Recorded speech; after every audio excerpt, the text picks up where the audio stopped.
I'm Arlan Hamilton, I'm Bridget Coulter-Cheadle. and we are at Blackbird, Culver City, and we don't have a name for this podcast. We do not. That's the name. We don't have a name for We this don't. podcast. Yeah, maybe that's it. Yes. Bridget, what are we doing here?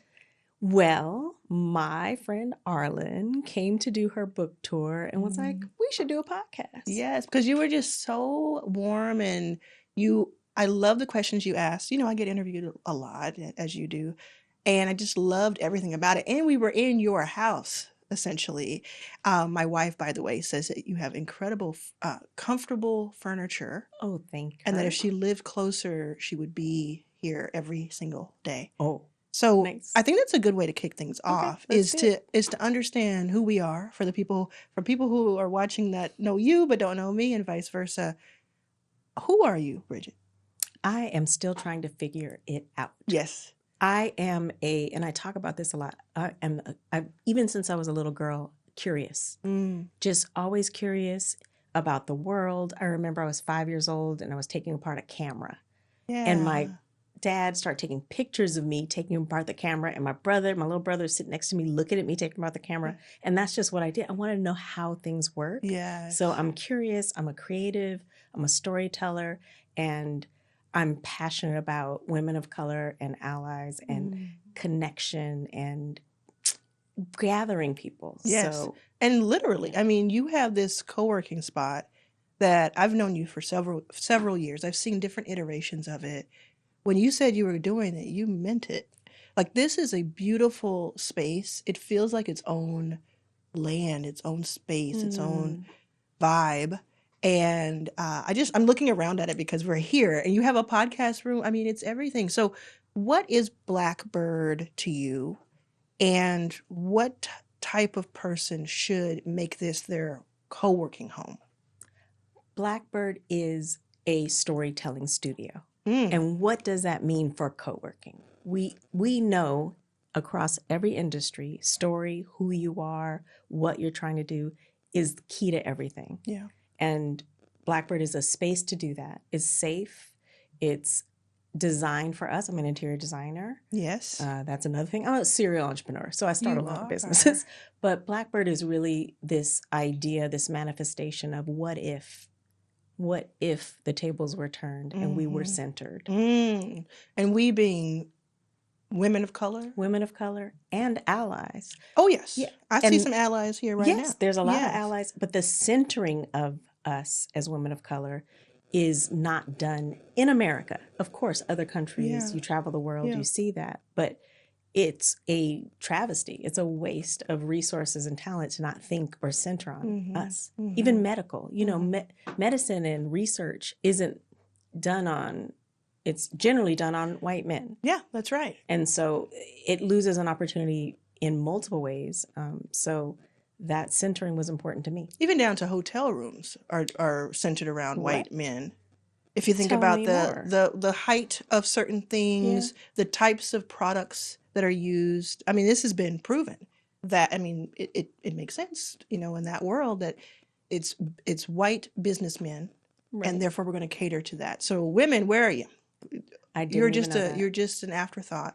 So I love the space. Thank you. If someone wants to become a member, because I know you have a few spots remaining, how do they do that? Do you have a website? Do they come in? Yeah, we have a website. They can go to blackbird.house, www.blackbird.house, and they can speak to someone on the team. They can take a tour. They can come to programming and follow that way, and we'll give more information. Who are you? Oh, well, I was going to say, before we get into that, I was going to say, because I'm so curious. People pop in, like I pop in here. Yes. You never know who you're going to see here, who you're going to meet here. So that's another thing. I am Arlan Hamilton. I am the founder and managing partner of Backstage Capital. It's an investment firm that invests in underestimated founders. Less than 10 years ago, I was homeless on food stamps, and now I've invested in more than 200 companies led by women, people of color, and LGBTQ plus founders. I identify as all three. And I've just been on a mission for the past decade or so to help level the playing field in tech and startup investing, to help change the face of startup investing. And just like I spent the last decade doing that for entrepreneurs and with entrepreneurs, now I'm looking at how do we create thousands, if not more, investors who are underestimated. So that's just all of that. And then my big North Star is the umbrella of it all is I want to help create and catalyze 1,000 new millionaires over the next decade. I love that. So there's a lot going on. I have a Your First Million book and brand and event, and we started talking to each other because of that dynamic, because of I was making investments. You are a startup founder in addition to being an investor. And so we were sharing that information and really, you know, some of the few out here. But what's wonderful is that that's not necessarily the truth now. Like there's so many more investors who look like us now, angel and venture capital. There's so many more entrepreneurs who are being seen, who are making waves. So I think that, you know, when I was here speaking a few days ago, I asked you, hey, can we do a podcast together? Because there's just something I thought that we could bring to it. But we weren't kidding, but we don't have a name for this. We don't know exactly what it is. Right. But what we know is that we are in certain rooms a lot of the times that others are not in. And so we can bring that experience here. So maybe good. We can talk a little bit about, I mean, speaking of being in rooms, you're in rooms I'm not in very much. And very you're often. in rooms I'm not in. Yes. Well, so you said you were a Tory Burch Fellow? I am. What does that mean? And what is that organization? What does that mean? So Tory Burch is also an entrepreneur who's built a ginormous retail fashion, and now it's turned high end. She's gone through a whole journey. Yeah. And one of the most amazing things about her, so randomly, mostly, and the other thing about entrepreneurship is it's such a journey. Yeah. And for me, I really put my heart and soul into things, and you can be surrounded by people, and it can be the loneliest experience. Ooh, where you're just preach. Who do I talk to? I'm the only one that can make these really hard decisions, and you have to, you know, I call it pull up my big girl pants. And so it was a year ago. So a year ago, December 2022, going through pandemic, opening our second place. I didn't know.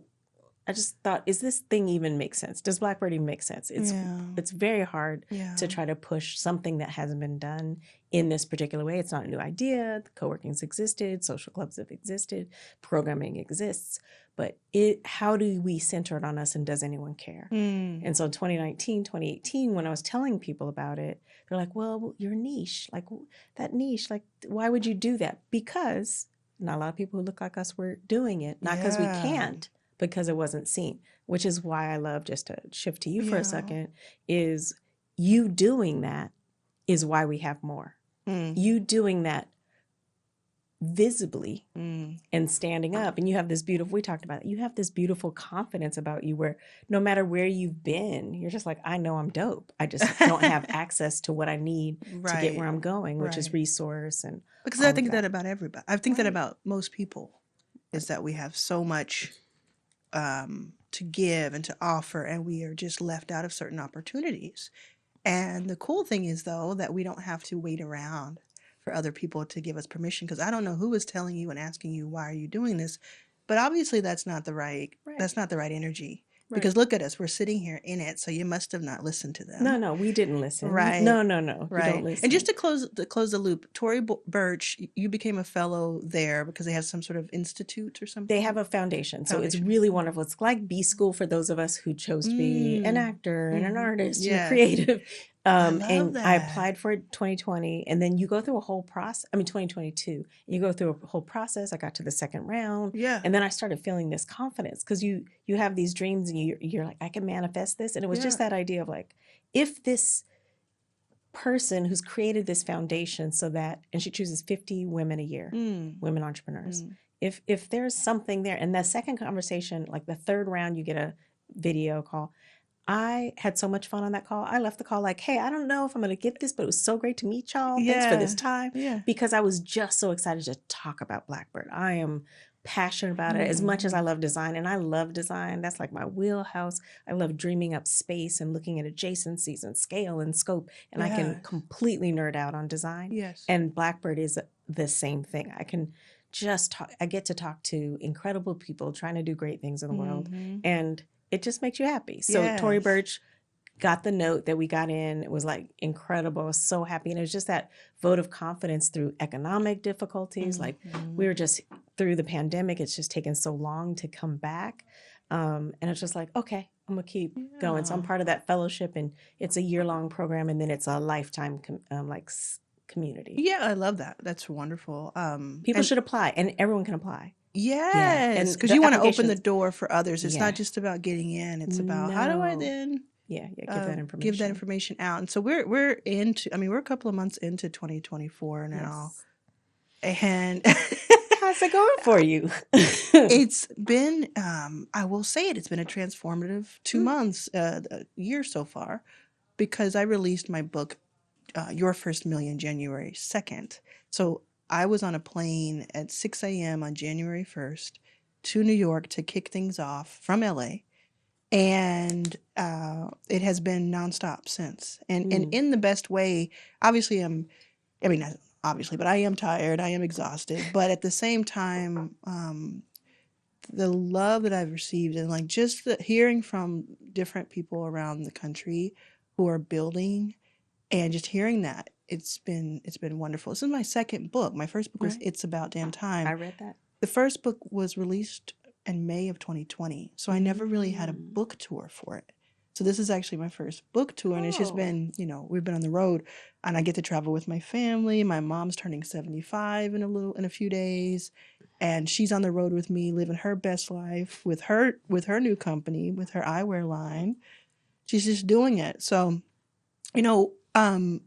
I was thinking when you were talking about how like things being difficult, I think that when someone is a creative, and you're essentially in Hollywood, like the Hollywood industry, right? Through your husband, you've done been an actor. Hollywood adjacent. Yeah. I think people might think, oh, well, she has it easy. Yeah, of course, it's just going to be easy to do this. It's like I don't know who's saying this, and they better not, but like, it could be conceived as a vanity project, right? Because you do have people out there doing that. Which is fine. Yeah. So if you do a vanity project that brings good to somebody, that's fine. True. But I do. Yeah, I do want to know what that, because this is about being in rooms that other people are not, and having purview. What is that like out in the like world, building this with that in mind? I think it's twofold. Like, one, I cannot say that there's not privilege with being able to be in those rooms and have the conversations. Yes. I have been in those rooms, but frankly, I've been quiet in those rooms. Oh, I've been an observer, an absorber, a viewer. I love laying in the cut. Yeah. And kind of seeing what everybody does. I love having my husband like next to me and see how I'm treated, and then have people not know. I love seeing who people are, and going, oh, where is the real alignment? So I've gotten 30 years of really observing. At the core, it's like, are you a good person? That's so interesting. That's it. And I've seen you a couple of times at the Emmys or Oscars. I'm like, oh, that's Bridget, that's girl. And then I'm like, oh, okay, yeah. This must be like this strange kind of surreal thing that happens on the side. Yeah. I mean, I'm just guessing. It's normal, but it's so normal because I even grew up in acting, right? I grew up, and I love acting because as a storyteller, as an actor, you get to think of and conceive of what would another human being in the circumstances of this character do, and how do I embody them? How do I open myself up to this vulnerability of going, okay, I'm going to touch these parts in myself. Yeah. Because we all have every part in us. Yes. So how do I touch those parts in myself? We contain multitudes, as it were. We do. Yeah. And if you get to do that multiple times, you start to connect with humanity. Yeah. And that's what excites me. Do you plan on doing more acting? I don't plan on not, but I don't pursue it. I call myself, I may have mentioned this, a recovering actor. Okay. But it's recovering from the business part of it as opposed to the joy and the beauty of it. right. And I actually it's strangely like the industry. It's like weird. Mm. It's a love-hate like I have with poker. That's another conversation. What? Poker? Yeah, poker. We'll talk about it later. I mean, poker. Let me write this down. We're writing down things we should talk about, and poker's Exactly. going right on this list. Poker. Okay. So what was your stance during the actor and writing strike? Were you out on the lines, or could you kind of relate a little bit to 100%. what was going on? 100% relate. I'm a producer, but I'm an independent producer. Yeah. It's all about that level of, and the industry changed. So early on in the industry, when I first came in, it was the leads of studios were artists and creatives and storytellers as well. And then because of the financial need, it turned to corporations. Yes. And now there's this kind of hybrid of that, where I don't think there's animosity, but there's some, because of the disparity, the fight wasn't for the people who are in the 1%. That's right. They're good. Yeah. In fact, everybody's voting against themselves. Yeah. About equity. It's an equity play, right? Yes. If you can't make a living and you work every single day, these 12, 14-hour shoots, how do we get some parameters around that? It's dangerous. Crews are on sets for 16 hours. Where's the time left to drive home safely, to then wake up the next day and have an actual turn around life? Yeah. So, and you love the crew life. It's like a funny thing. Just well, once upon a time, I was a right. I don't even know what it was on the film set though. I used to be a production assistant on an indie film set that lasted for 6 months or something. It was crazy. And then on reality TV, before I had my stint as a production coordinator in live music and then tour manager. So that turnaround, that 12-hour turnaround, getting home, going to sleep, waking up, chugging whatever coffee you drink, getting back out there is real. And I know. So I live in Hollywood, for better or for worse. We like our building. I don't know if I love Hollywood itself. And my wife is a composer and an actor, yes. and she did the trailer music for Fantastic Beasts. Yes, that's fabulous. Anna, she's amazing. She brought herself over from Germany, and has just had such a wonderful view of building skill here and meeting people, and it's just been really wonderful to see, and I can't wait for more people to learn about her. She's very warm too. I got to meet her. Yeah, she is. She's not big on like crowds. Yeah, no. She'll usually find one or two people at my events. Yeah. That's why I was like, I vibe her. Yeah, and she has these deep conversations with them, and then it's like really meaningful, and they meet up afterwards, and I think that's pretty cool, right? But because of her proximity, she's not in SAG yet, but her proximity, she made it a point to pick it once per week the entire time, from the Writers Guild, from the Writers Strike to the end of the Actors Strike, and then I went out there 3 or 4 times. Nice. And got to.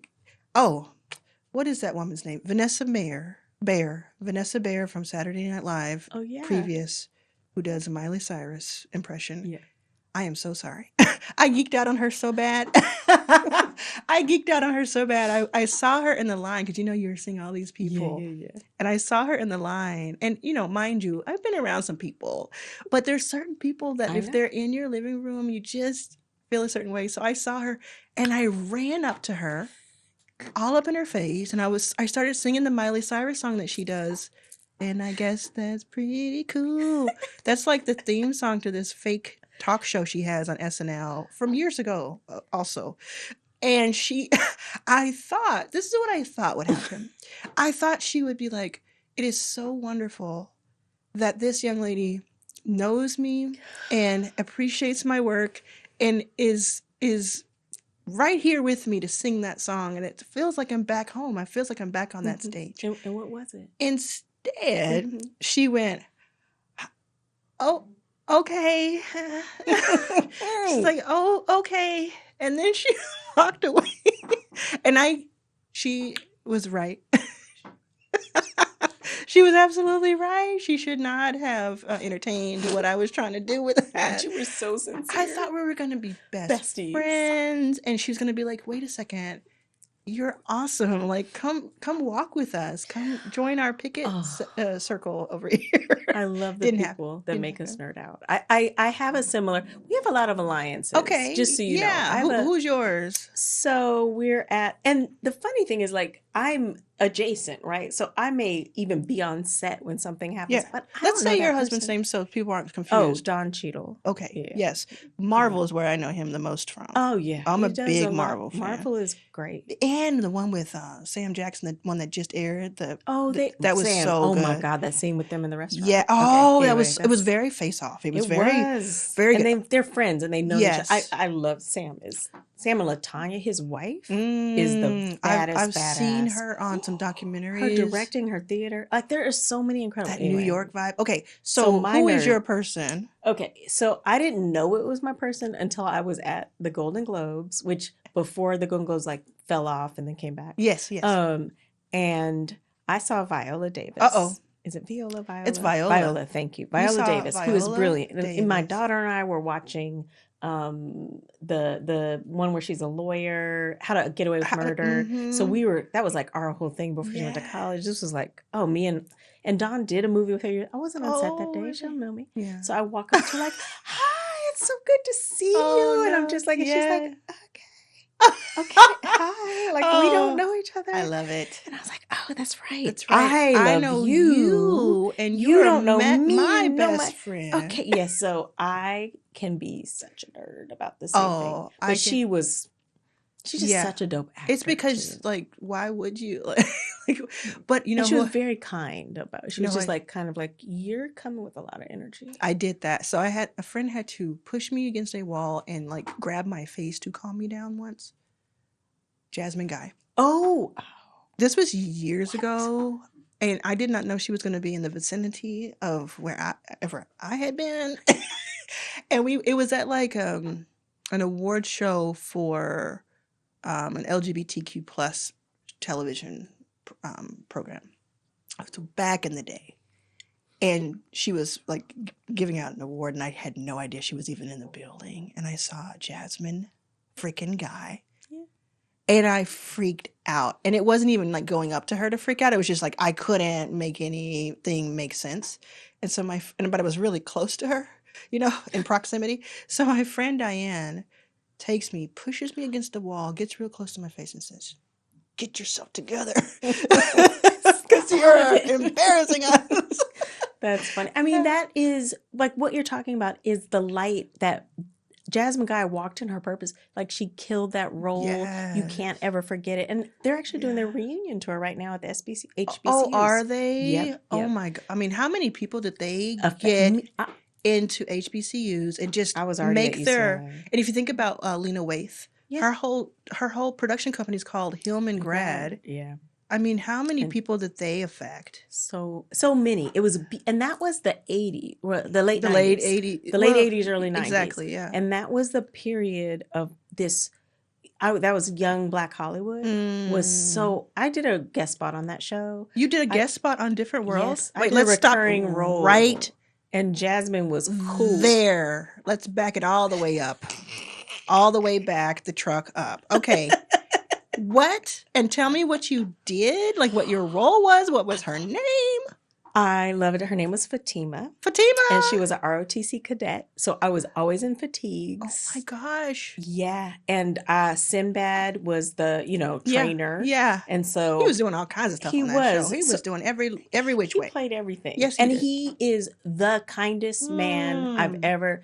He treated everybody like they were his nieces and nephews. Like, he was just super cool. He used to host parties and be like, come on, everybody. Black Hollywood.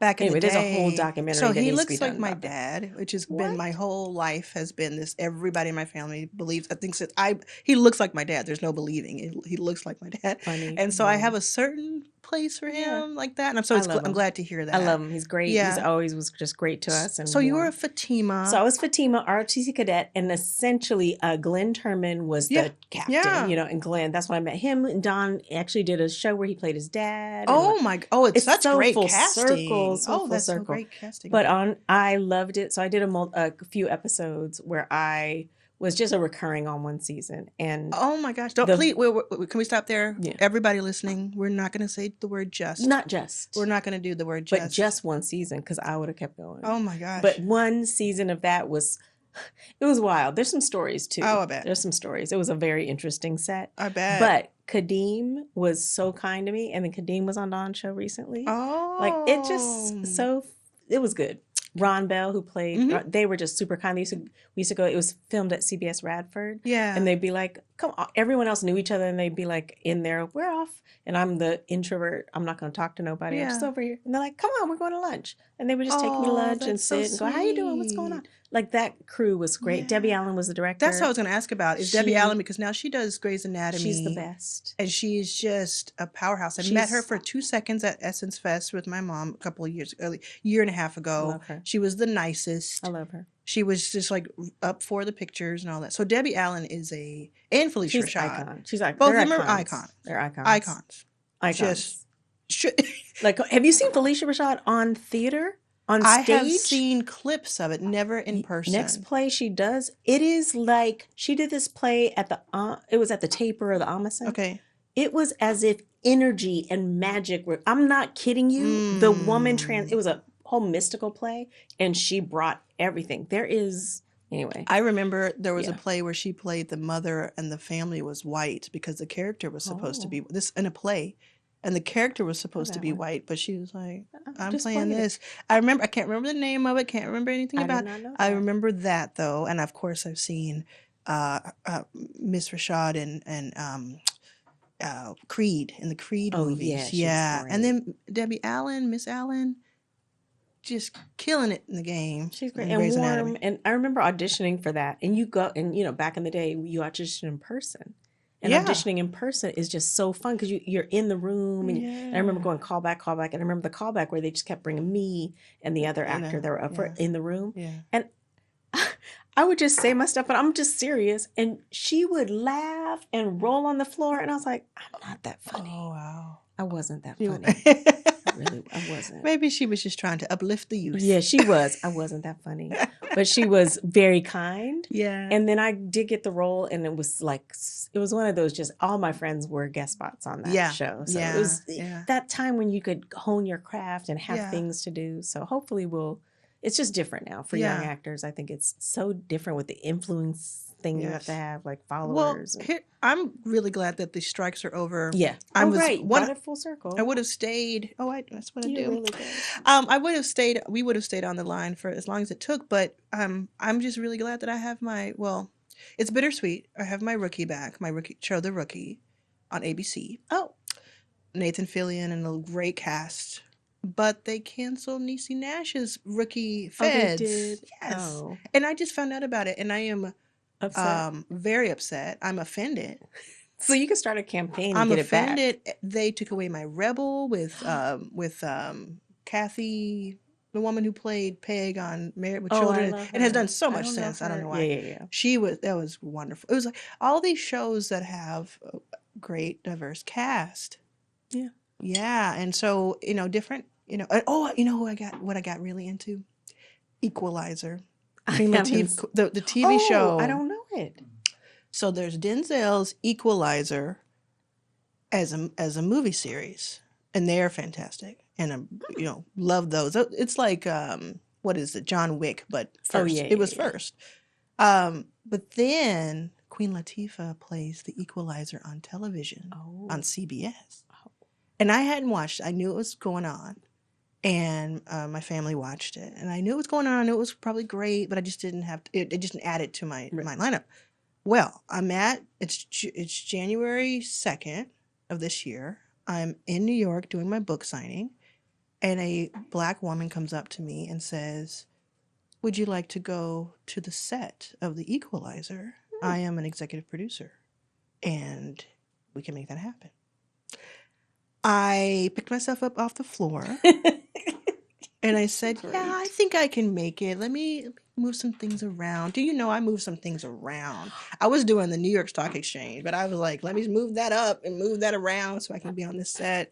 So we went, and I would say this, Bridget, we are on video, right? So I know you're doing the audio Make sure you don't laugh into the Yes. I know, you don't but have to. I also don't want to laugh over. Oh, I know. You're such a professional. My goodness. This is great. This is wonderful. I love this already. We're only one episode I know, in. it's so funny. And you are cracking me up with the but to full circle, the finish of the strike, my husband went out and struck and walked the lines. It's a very, big experience that happens when you do that. He's the 1% we're talking about, but you got to go out there for your people. The equity on every level, we're talking about it in investment and entrepreneurship, in storytelling, in the business. Equity is essential, and it's better for everyone. Yeah. It just doesn't make any sense. Yeah. So, I'm glad. I think there were a lot. One, Fran Dresser had her Norma Ray. Moment. Yeah, she really she was did. Killing. I love her. She's like, "Are you out of your mind?" Yeah, I love that. She was like, but it went on long, and I wish that they could have negotiated better because a lot of people were hurt. People had to move out of LA. Yeah, and it hurt all kind of businesses from top to bottom. Yeah. So that's the part that's going to take a while to recover. I mean the executives, I think that's 100% on them. Yeah. Yeah. It just has to be, it's one, they had an opportunity to change that. But as you say, I'm glad we're back. We'll see what happens with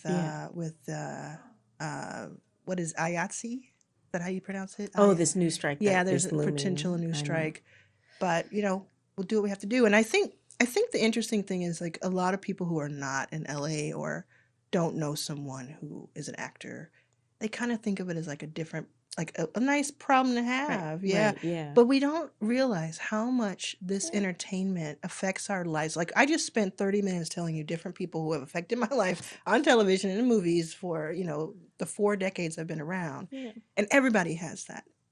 And this is a craft and this is a skill and this is something people pour in years and money to learn and to be around and to get these gigs. And then so they're fighting for something, and we should look at it just like any other delivery drivers or post office. We should look at it the same way because it's delivering entertainment. You're funny. It is, and it is the artists and from fine art and paint to music that literally changes the world. It makes your day better. Yeah. And in the, I even talk about this podcast studio and why we're situated right here in the middle of Blackbird. Early ancient human civilization sat around a fire on tree stumps to tell stories. Yes. And that is amplified now. And it would both tell the history to young people. Mm-hmm. Young people would tell us the stories about what's present and then, or present, and then take us to the future in a humanistic way. Mm-hmm. So it's no small thing. And it's different than journalism, which is also important, but it's lost a lot because journalism seems to be so money intensive and hits or clicks or whatever's happening there. That's important, yeah. It's such an important one. And I follow, some older, 80-year-old journalists, and you just see their passion for telling, giving fact. And with the two of them together, we know presidents have changed what they do because they saw a movie. That's right. So how do we think about all of the people who are doing this? And yes, the leads get maybe more money, and because a lot of times people look in the industry and say, well, to what your point was, I wish I could just sit around, and nobody's sitting around. It's a really, really intensive job. Yes. It's different. I think acting is probably, it's the most difficult thing is the vulnerability of it and the craft of it is really it's hard. Broken some people. Yeah. And like watching Anna, she goes to classes for it, and then she prepares like 5 or 6 different roles at a time. That was one thing. And then working with Jodie Comer last year in 2023 was a whole different level. I had never. So Jodie Comer, if someone is not familiar, so the TV show Killing Eve with Sandra Oh. Sandra. Yeah. So it's out of England, but it became very popular here. Mm-hmm. I guess it would say it had a cult following, but Jodie has been in movies with Ryan Reynolds and Matt Damon. And I consider her to be somewhat like the Angelina Jolie of England, I guess. Yeah, because she plays very specific, like weirder roles. Intense. Anyway, I won't get too far into it, but she was in a one-woman play on Broadway last year, and through a series of events, I was able to work with the play, I should say. Oh. Not on stage, but I want to see that now. Yeah, it's called Prima Facie. Okay. It was a very intense play about consent, and she actually won the Tony for it while it was still on. So that was a lot of fun, like for that to happen. But I did a couple things. One thing is I brought in one of the investors. Another thing is that I paid for 500 students to see it for free. Because it was so important to catch people earlier with this topic. And then I did a couple things here and there. And so I relocated to New York for 3 months to bring people to it every night, almost, right? Just to get the right people in. And she did 110 minutes on stage, only person on the stage, very physical because she had to, the way it was built, you had to move all the pieces around. Every scene, she's moving furniture to stand on it, to jump off of it, all these different things. And then halfway through the play, it rains on her. So for half the play, she's wet, soaking wet. And this topic, you can imagine, every single day, 8 times a week. Yeah. And I'm like, how are you here? How are you still standing after that? And I think even more than television and movies, I just think like theater, I don't know how y'all do it. Yeah, how do you do it? You doing it. It's not different. You manifest, right? Mm-hmm. So you have an idea. You do the work it takes to do it. You approach, you do all the work it takes to get ready to do the work. Yeah. You approach it. You talk to people who can help you do it. Yeah. And then once you get that, you give back to other people. So it's just a different, you do that and you shine with the light. And I watched when you were here, people come up to have you sign the book and post about how excited they were to meet you because you're doing something. I think storytelling and doing that and helping us deal with humanity and try to figure out how to be a better person in some ways and how to learn things that we don't know about other people and understanding and all of that is vital. But also to see someone who looks like us do what we think we could do and then not just do that, but then write a book about how they did it and then write a book of how you did it. Your first million. So that whole journey of what you're doing. And I told you that story when I was at the Riveter and your team came in and they were working there for a day. And I just hadn't seen anybody who looked like us the whole time. This is a co-working spot. Yeah, in LA. And I hadn't seen anybody who looked like us. And, there's a whole reason why I ended up there because I sold a building and needed a design studio, which is part of the inspiration of the journey that took me to opening co-working social club, shifting thing that we're doing. And seeing a bunch of people who I was like, what's happening? Who are you? What was this?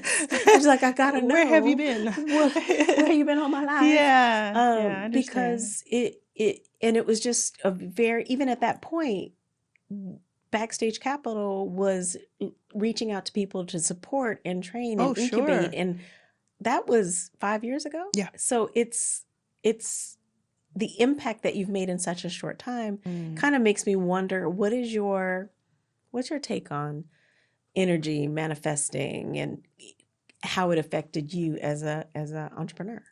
I have something that I talked about in my first book called Write Your Own Headlines. So this is what I do. So so this is what I do. I write the headline that I want to see written in my drafts, in my email. And I've done this almost since the beginning of starting Backstage. Maybe 2016 I started it. That's great. And I walk towards that, right? I open it. It changes. It doesn't always happen exactly how I want it. But I did write Backstage Capital invests in 100 companies, and I post-dated it. and it came true. Yeah. Earlier. Love that. And I would say came true. I worked my butt off for it. Right. But at the same time, it's that North Star. So I'm a big believer in like, I think you have to have head in the clouds, feet on the ground. Mm-hmm. Because I think you have to have passion, and you have to, in my opinion, have to have passion, have to have that sort of the sky is the limit thinking, mm-hmm. and think bigger. Anytime you're stuck, it's because you're thinking too small. That's just been my experience. But of course, then you have to have process around it, and you have to have plans and intention. So process and plans are kind of like this forward motion. Intention is the wind behind you, like right? That. And it's this thing that if you have both or all three, if you have intention, the right intention or an intention, you have direction, and you have the passion to keep it fueled, you can go far fast. And so that's what I think about. I have I have a few podcasts, but I have one called Demystifying Faith, where it's the premise of it is I'm an atheist, and I interview people about their faith because I'm very curious. Just like you started the conversation, you said you're very curious. Mm-hmm. That's how we found each other. Yeah. And so I have learned a lot about people's view of manifesting when it comes to spirituality, when it comes to like their relationship with a God or God. And then I've also seen it from the point of view of someone who is saying, it's the universe essentially conspiring, right? The alchemist. So I'm very much I'm a big fan of thinking in that way and then putting some elbow grease behind it. Yeah, I love that. What about you? Same. I think I'm learning the process part. I can dream. I don't see any limits to, I feel confident that I can learn anything. Yes. And I don't know why. Just even when I was taking apart a camera that I talked about as a little girl, I was like, I'm going to figure out how this works. And I can make one. Yeah. Like when I did my first house, which is like, I feel like I should be able to build a house. Because I did this whole design school. All my teachers were architects. And like, I feel like it just seems like some framing, some stuff goes inside. And I've seen the articles. You are an incredible. Yes, Thank you. Goodness. But it's that idea of and also following your ease. Oh, tell me more about this. I went to my friend's daughter's high school graduation. There was I can't remember his name, Michael something. He was talking about, we always talk about where you struggle, like struggle and beating these things. And he had this idea about, and there's probably a different word, but what stuck with me is this idea of like, what if I followed what I'm good at and what I seem to have a capability for, and went and worked hard at that. Yes, double down on that. Double down on that. So that path of ease is like, I don't even try and I can design. I work to design, but people come to me. We were just painting our first little house in Venice and people asked me to do their interior design. I was like, I can't do nobody else's interior design. Yeah.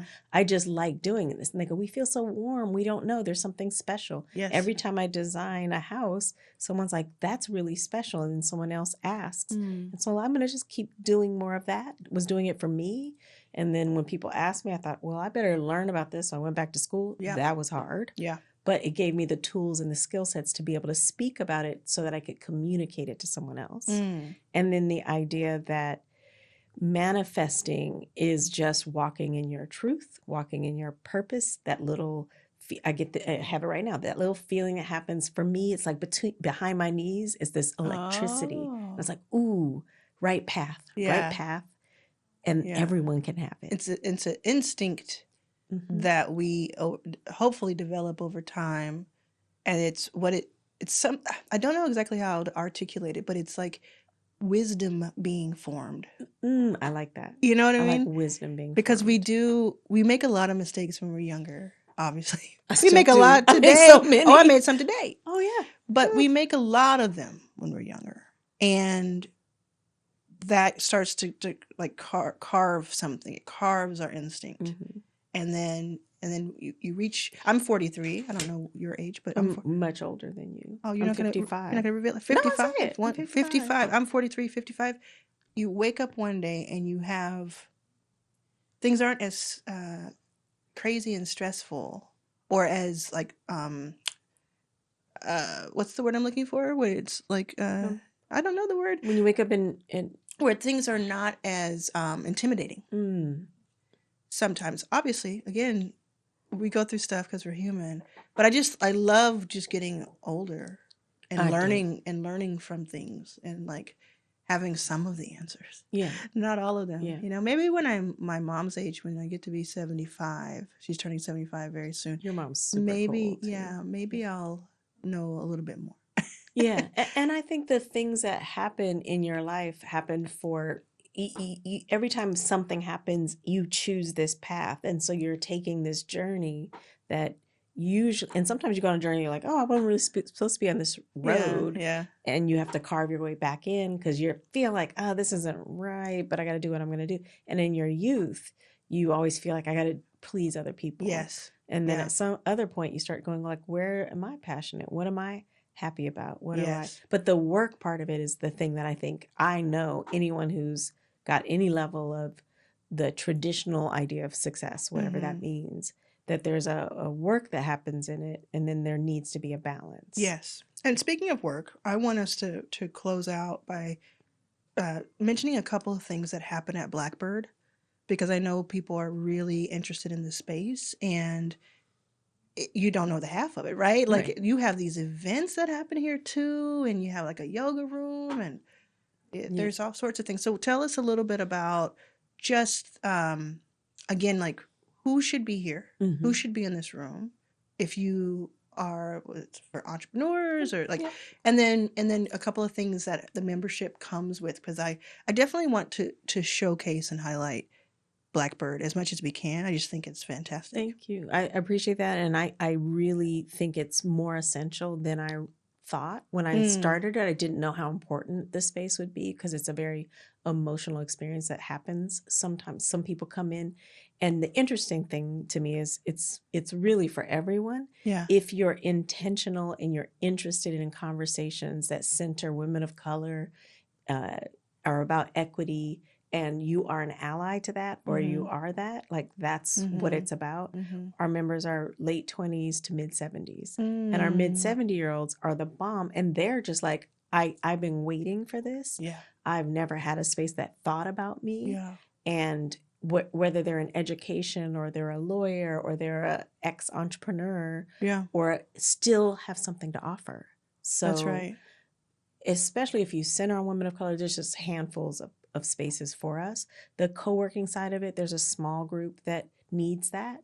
Other people, it's more of a space to know that I can come maybe once a week. I come and I'm like, I just get my fill of community, and it's a beautiful space. Yeah. I just need a little inspiration, get out of my home office or coffee shop vibe or whatever that is. And can people take meetings here? Yep. Yeah. So members all get like meeting credit. It depends on which membership level. You get meeting credits like a traditional co-working. The deeper differentiator, and why I go back to like Blackbird as a storytelling studio. What does that mean? Yeah. Like, that's a little esoteric, right? Yeah. But if you think of, for me, Blackbird, I started because I needed it, right? I needed to know where my community was. What, as an interior designer, I found out 3% of interior designers in the country are Black. Or Black, not even gendered, Black. Black. Okay. Black. All right. Yeah. So once you start to go, well, where's my community, and why aren't more of us in this career? It's a really lovely career, and there's so many things you can do in it. And there's a ton of talent who doesn't see ourselves in that, which is why I did the design shows and things like that. So for Blackbird, it's somebody like me who might just be looking for community. For some of our influencer members, they're just like, we need this to survive because we need it, and we are here. And they're like, there's an influencer, they're more advanced. They don't need in their careers. They don't necessarily need the career stuff that might be career stuff, the business things that our managing director will do one-on-one and office hours with a young entrepreneur. Oh, that's wonderful. Because we need to be able to connect our younger entrepreneurs who are investing in themselves in a deep way. Because for them, a membership that's $195, $325, $499, that's a commitment. That is, yeah. And for our, influencer or already trailblazed members, it's a steal.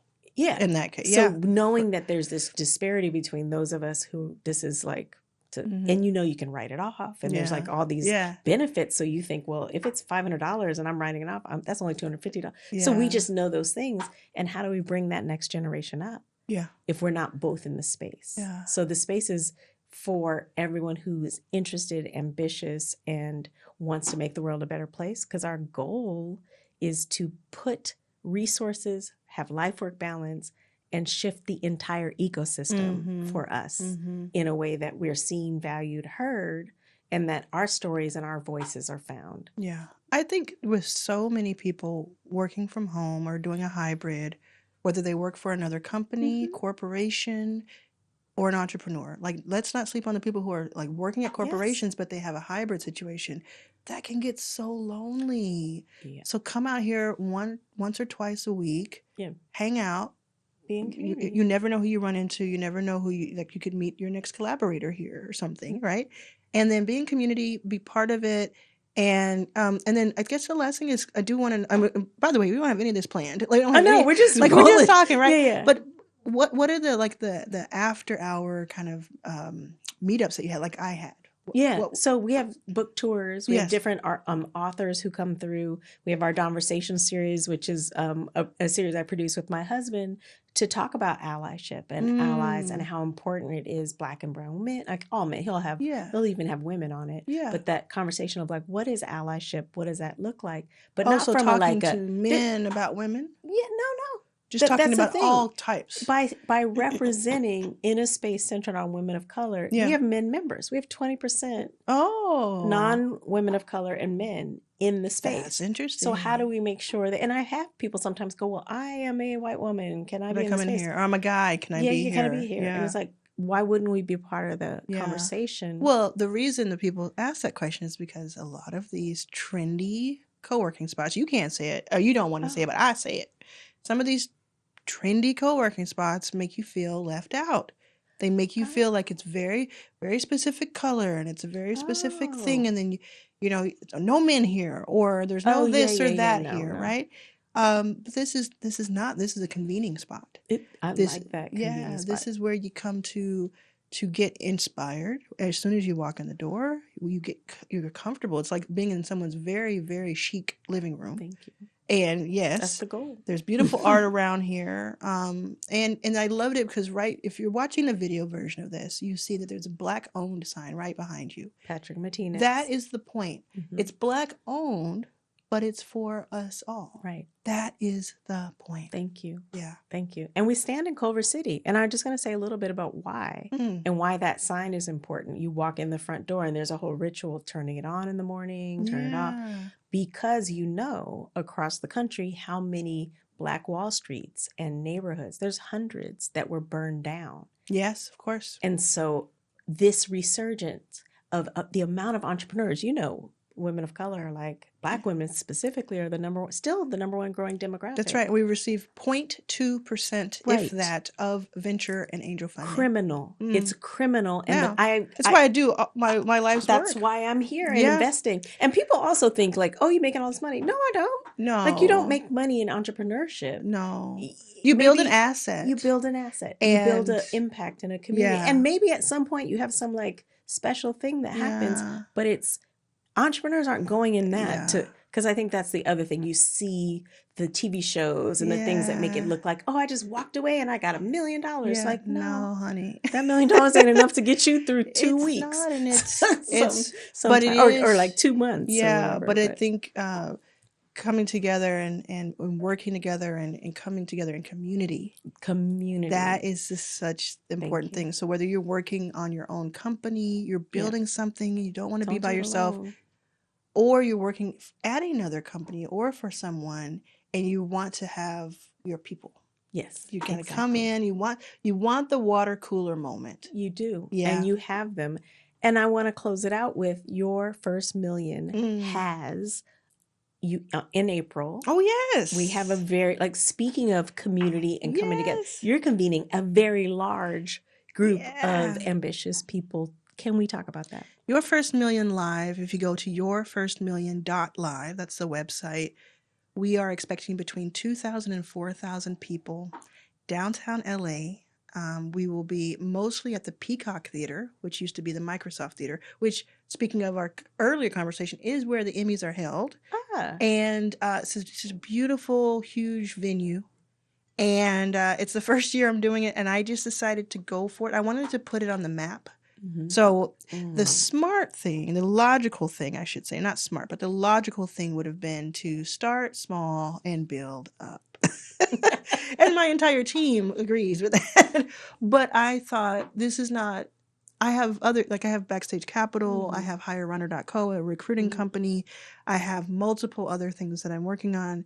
This is where you go for the moonshot, because it is about damn time, and we're running out of it, to be frank. Like we the reason what I mean by that is that we have so much we're up against as women of color and other underestimated people. We really don't have the luxury of time to build this. I think this event slowly.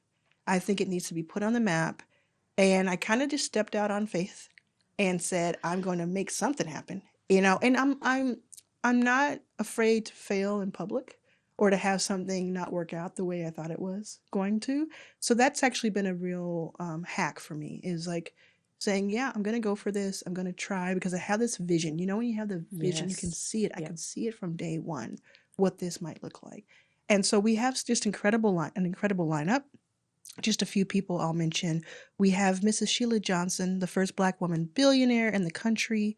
We have Lamar Tyler and Rachel Rogers, who are two people who are created multi-million-dollar status for themselves. They each, what I love about it is that they each have a multi-thousand audience that they put on events for. Wow. And so I can't wait to ask them questions that they're not asked for behind the scenes. Like if you want to learn how to put on an event, if you want to learn how someone went from having really poor credit to being a multimillionaire with horses, and this, I won't get over it. Rachel Rogers is your girl. She is a best-selling author, and we have all of that. Then we have Issa Rae, an evening with Issa Rae on April 10th. And we have, if you watch Abbott Elementary. Obsessed. Yes, me too. The woman who plays Ava, the principal, scene stiller galore. She is our, Janelle James. Yes. She is our host. And I'm just excited about that. And then we have TLC, and that TLC, closing out the event with a arena level concert. And we have multiple other people. We'll have Arlan's Academy live, so you're in real life, so you'll be able to learn from all kinds of people like Danielle Leslie, Terry Ijeoma, who is the best-selling teachable course creator of all time. In the last 6 years, she's done $60 million in online course sales. Is a Black woman teaching you how to invest in the stock market. 60 million. So, and she has done that with profit margins that are very high because it's a digital product. So if you want to learn about how to take your both with Danielle Leslie, who is like a millionaire maker in her courses, if you want to learn how to take your experiences and some of your expertise, turn it into this money-making machine that happens because you pour into it, and then while you're asleep, it's actually making money. There's no get-rich-quick schemes anywhere around this, but there are real people who are underestimated still and have been, who are millionaires and billionaires on this stage and in the audience. Who's it for? So who's it for? Who should go? If you are someone who feels underestimated, if you're someone who knows that you can be a millionaire, or if you don't think you can, I'm going to convince you by the time you leave that place. If you are an entrepreneur, and yes, I'm an investor, but I'm also really, really keen on teaching you how to generate revenue so that we talked about this at our event, teach a person to fish rather than handing them something. And it's a little bit of both. So we'll have a lot of investors in the building because of my ecosystem. Nice. So you'll see, like, do I want to go after investing? I'll hear from a few of them. Or do I want to bootstrap this? Or do I want to do a hybrid? And just learning that is worth it, right? So if you're someone who's building something, we'll have a lot of creatives in the space as well. I think that'll be really fun. And then if you are an aspiring or current investor, come to this. You're going to love it. It's going to be 80% entrepreneurs and 20% investors. But come to it. There's deal flow here. Nice. There are people you're going to run into. There are people you're going to hear from that you're going to want to know. My audience is the main core audience is 35 to 55-year-old Black women. And they run the gamut from retail workers to executives to doctors to entrepreneurs to investors and everything in between. And then radiates out to other BIPOC people, and then radiates out to white women, and then radiates out to everyone else. And yes, there will be white men in the audience. We love white men too. Yeah, they're cool. Yeah, they're cool. Yeah, they're cool. They're good. I will have to say, I mean, 80% of the first investors in Backstage Capital were white men, right, because that's who I could find, and that's who had the capital. And that's who was also infuriated with me that we were getting so little. Yeah. They thought it was ridiculous too. Because they don't know. Yeah, they didn't know it. They can be allies, but they don't know. They didn't know. So that's it. So there will be, I think you should come to this, bring somebody with you who you want to win with you. Go to yourfirstmillion.live to look at the tickets. Listen, because you're listening to this or watching this, use the code word. I'm going to add the code word Blackbird. If you use Blackbird, one word, you will get a deep discount on tickets. We want you in the building. That's beautiful. And if you haven't read the books, you should read both. But Arlan there's something special about an authentic, brilliant person who shares their information. Thank you. And also, I think a lot of times we look at examples, right? Someone who you get excited about because you walk in your purpose, your passion, your power. That confidence that you exude makes other people feel like they could have it when we don't. Because when you're marginalized over and over and over again, you can start to believe that story. And so we have to shape our story and reshape it.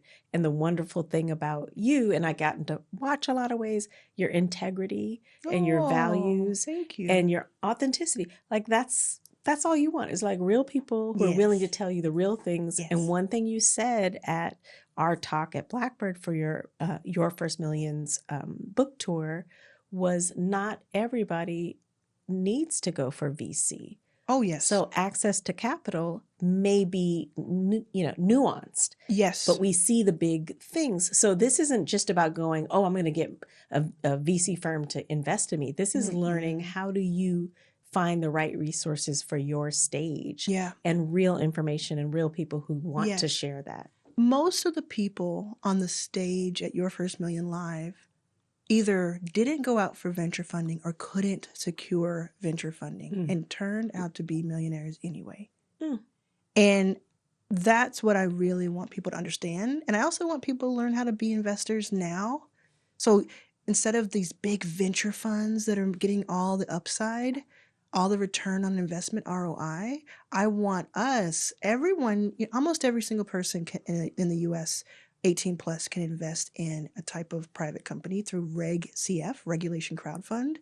That's something that we're teaching.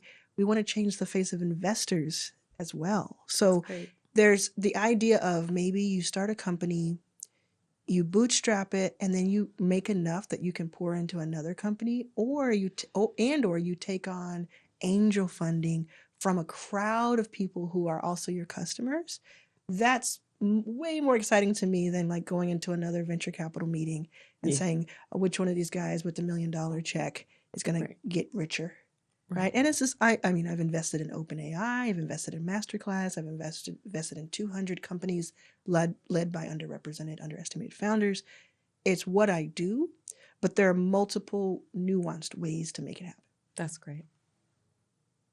I think we just did an episode. I think we did. How did we did it? We did it. I'm excited. It's so fun. I could just keep talking to you. Okay. So we don't have a title. We don't have a title, but maybe by the time people hear this or see this, we will. Maybe we will. We'll record it and know what we are. We'll do something in post. Yes. Don't worry about it. This has been an extraordinary conversation. Yes. Thank you so much. Let's do it again. All right. Boom. Kind of look at each other, give a little hey Hey. girl. Hey. What is this, Isaac? Hey. Hey.